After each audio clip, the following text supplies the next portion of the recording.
আসসালামু আলাইকুম, কেমন আছেন সবাই? আশা করছি প্রত্যেকেই বেশ ভালো রয়েছেন এবং সুস্থ রয়েছেন। সো আপনি কি আপনার পরীক্ষার রেজাল্ট মোবাইলের মাধ্যমে দেখতে চাচ্ছেন?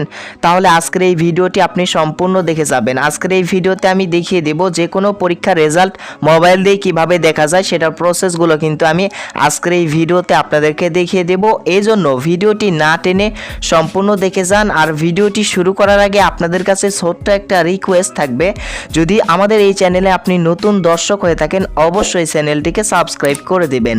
সো আপনি এসএসসি বা দাখিল পরীক্ষার্থী হন, বা আপনি এইচএসসি বা আলিম পরীক্ষার্থী হন, বা জেএসসি বা জেডএসসি পরীক্ষার্থী হন, সকল পরীক্ষার রেজাল্টই কিন্তু দেখতে পারবেন যে প্রসেসটি আমি আজকের এই ভিডিওতে আপনাদেরকে দেখিয়ে দিব।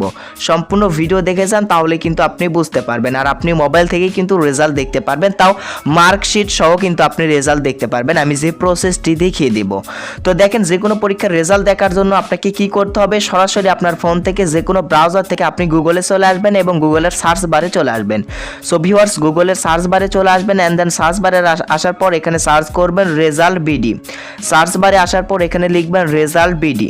তো গুগলে সার্চ করবেন রেজাল্ট বিডি। তো গুগলে যখন আপনি রেজাল্ট বিডি লিখে সার্চ করবেন তখনই কিন্তু মোবাইল ডাটাটি অন রাখবেন এবং সার্চ করার পর আপনাদের মাঝে কিন্তু এই যে এইরকম একটি ইন্টারফেস কিন্তু আপনাদের মাঝে শো করবে। সো প্রথমেই যে ওয়েবসাইটটি আপনারা দেখতে পারবেন, এই যে এই ওয়েবসাইটটি, তো এইটার ওপরই প্রথমে আপনাকে ক্লিক করতে হবে। তো এই ওয়েবসাইটটির নাম হচ্ছে www.education.board.result.gov.bd। তো এডুকেশন বোর্ড বাংলাদেশ। দেখেন, এই প্রথম ওয়েবসাইটটি আপনি রেজাল্ট বিডি লিখে সার্চ করলে পেয়ে যাবেন। তো প্রথম ওয়েবসাইটটিতেই ক্লিক করবেন এটার ওপর। দেন এই ওয়েবসাইটের মাধ্যমে কিন্তু আপনি সহজভাবেই কিন্তু আপনার যে কোনো পরীক্ষার রেজাল্ট কিন্তু মার্কশিট সহ কিন্তু আপনি দেখতে পারবেন। দেখেন, আপনি যখন এই ওয়েবসাইটটিতে ক্লিক করবেন তখন কিন্তু আপনার মাঝে এরকম একটি ইন্টারফেস শো করবে। সো আপনি কি করবেন, নখ দিয়ে জুম করে নেবেন। সো আমি এই যে এটার মাধ্যমে কিন্তু এখানে যে প্রসেসগুলো রয়েছে এগুলো প্রসেস সুন্দরভাবে ফলো করলে আপনি খুব সহজেই মার্কশিট সহ আপনার রেজাল্ট দেখতে পারবেন। সো এই যে দেখতে পাচ্ছেন, এখানে আপনি কিভাবে রেজাল্ট দেখবেন সেটা আমি দেখিয়ে দিচ্ছি। দেখেন, সো এখানে যে কাজটি আপনাকে করতে হবে, এই যে প্রথমেই দেখতে পাচ্ছেন এক্সামিনেশন নামের একটি অপশন রয়েছে। আমি আপনাদেরকে এই যে দেখুন জুম করে কিন্তু দেখাচ্ছি। তো দেখেন, প্রথমেই আপনাদের এক্সামিনেশন নামের একটি অপশন দেখতে পারবেন আপনারা। তো এটার পাশে যে একটি বক্স রয়েছে, যে বক্সটির উপরে আপনি ক্লিক করে দেবেন। সো ক্লিক করে দেওয়ার পর এখানে কি সিলেক্ট করতে বলতেছে, এখানে সিলেক্ট করতে বলতেছে আপনি কি পরীক্ষার রেজাল্ট জানতে চাচ্ছেন, সেই পরীক্ষার নামটি এখান থেকে সিলেক্ট করে দিতে হবে। তো আপনি যদি জিএসসি বা জেডএসসি পরীক্ষার্থী হন তাহলে এখান থেকে জেডএসসি পরীক্ষা বা জিএসসি পরীক্ষা সিলেক্ট করে দিলেন। এসএসসি বা দাখিল পরীক্ষার্থী যদি হন তাহলে এসএসসি দাখিল এটাতে ক্লিক করে দেবেন। সো আপনি যদি আলিম পরীক্ষার্থী হন আলিম সিলেক্ট করে দেবেন। এসএসসি ভোকেশনাল সব কিছুই এখানে রয়েছে। আপনি যে পরীক্ষার রেজাল্ট জানতে চাচ্ছেন সেই পরীক্ষাটি এখান থেকে সিলেক্ট করে দেবেন। সো আমি আপনাদেরকে এসএসসি বা দাখিল পরীক্ষার রেজাল্ট এখানে এনে আমি জাস্ট এক্সাম্পল হিসেবে দেখিয়ে দিচ্ছি। তো আমি এসএসসি আর দাখিল পরীক্ষাটি এটা সিলেক্ট করে দিলাম। তো দেওয়ার পর এখন আপনাদেরকে আপনাদের পরীক্ষা, যে পরীক্ষার রেজাল্ট জানতে চাচ্ছেন সেটা এখানে সিলেক্ট করে দেওয়ার পর আপনি দ্বিতীয় নম্বরে দেখতে পারবেন ইয়ার, অর্থাৎ কোন সালে আপনি পরীক্ষাটি দিয়েছেন, আপনি কোন সালের পরীক্ষার্থী সেই সালটি এখান থেকে দিতে হবে, কোন সালে আপনি পরীক্ষা দিয়েছেন।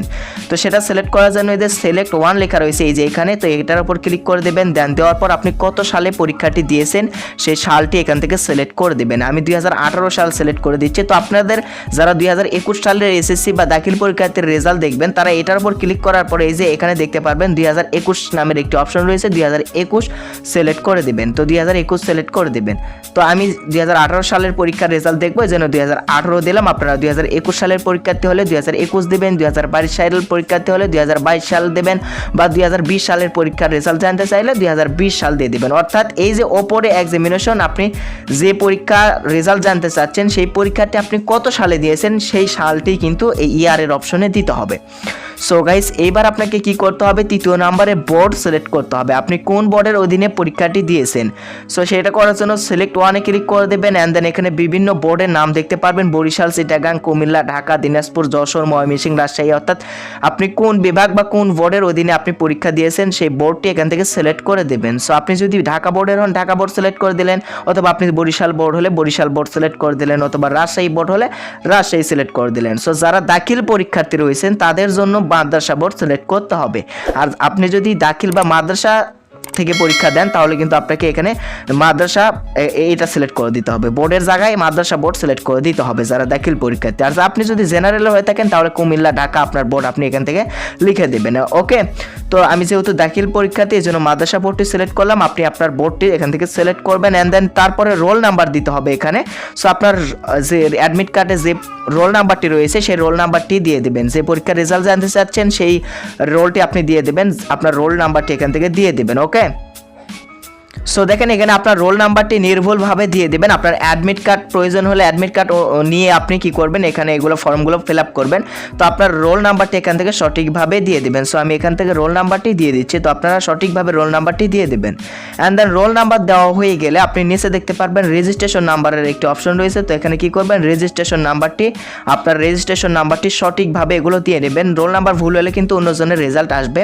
সো আপনার রোল নাম্বার রেজিস্ট্রেশন নাম্বার নির্ভুলভাবে এখান থেকে ভালোভাবে দিয়ে নেবেন। তারপরে দেখতে পারবেন, তারপরের অপশনে দেখতে পারবেন 4+6, অর্থাৎ এখানে কিছু মেয়াদ দিবে আপনাকে, যেটা যোগ করে যেটা হবে সেটা এই যে এই অপশনে দিতে হবে। তো আপনাদের কাছে অন্য কোনো মেয়াদও আসতে পারে, দেখুন 4+6 আসছে আমার, তা 4 এবং 6-এ 10 হয়, তা আমি 10টা এখানে বাক্সে দিয়ে দিলাম। সো আপনার যেটাই আসুক না কেন আপনি সেটার যোগ করে এখানে দিয়ে দেবেন। তো দেওয়ার পর এইবার আপনাকে যে কাজটি করতে হবে সেটা হচ্ছে যে এখানে এখন এগুলো সাবমিট করতে হবে। তো সাবমিট করার জন্য আমি জুম করে দেখিয়ে দিচ্ছি, এই যে দেখতে পারবেন সাবমিটের একটি অপশন রয়েছে। তো আপনি কি করবেন, সাবমিট করে দিবেন। দেখেন সাবমিট করা মাত্রই কিন্তু রেজাল্ট, এই যে রোল দিলাম, যে মানে ইয়েটা দিলাম ইনফরমেশন, সেই ইনফরমেশন অনুযায়ী রেজাল্ট কিন্তু আমার চলে আসবে, সেটা আমি আপনাদেরকে দেখিয়ে দিচ্ছি। সো দেখেন আমি সাবমিটে ক্লিক করে দেবেন যখন আপনারা আপনাদের information, roll number, registration number এগুলো ফিল আপ করার পর তখনই আপনার রেজাল্টটি কিন্তু চলে আসবে। দেখেন আমি যে রোল নাম্বার দিয়েছিলাম সেই রোল নাম্বার অনুযায়ী দেখেন এখানে তার রেজাল্টটি কিন্তু চলে আসছে।